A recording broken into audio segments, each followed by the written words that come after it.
Para sa araw na ito, magluluto tayo ng pork paksiw or pork kilawin. An ko muna yung tenga ng baboy, atay at saka isaw ng baboy. So, habang pinapakuluan natin mga karayuman, lagyan natin ng asin, isang sakong asin. So, para matanggal yung lansa. Lagyan rin ng paminta. 1 kilong paminta lagyan natin. Yan.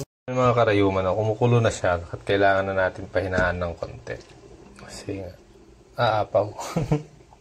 Tanggalin na natin tong atay para hindi siya tumigas. Kasi titigas to kapag masobrahan sa luto. Tanggalin na rin natin tong isaw. Ang dami.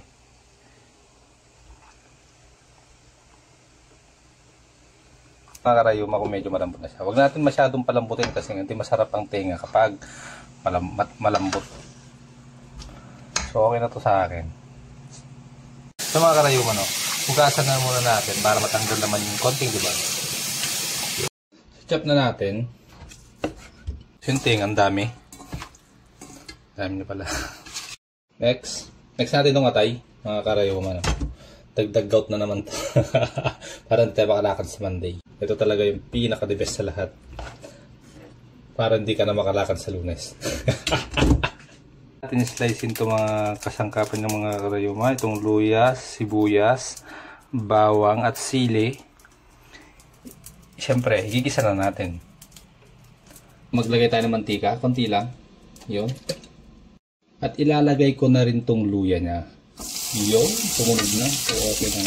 Inuuna ko pala yung luya para lumabas yung aroma niya mga karayuma. Yung bawang. So,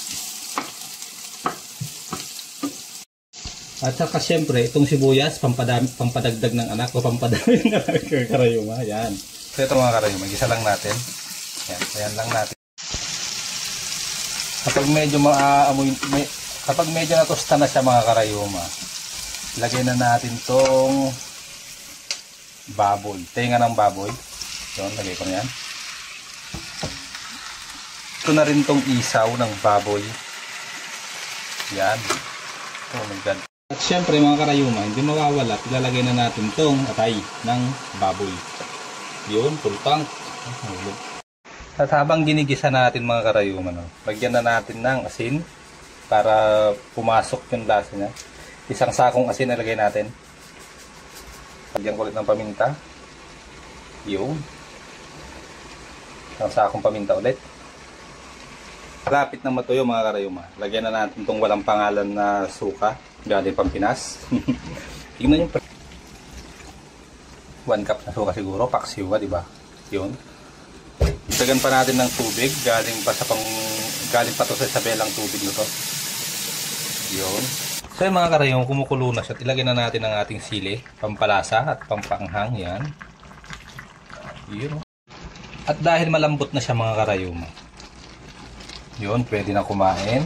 Gusto nyo ng pangpulutan, pang-ulam na hindi nakakasawa, ganitong gawin nyo sa baboy. Isaw ng baboy, atay ng baboy, at tenga ng baboy. Ito yung tinatawag nilang paksiw. Gaano kasarap. Paldo. Ang sarap. Aba.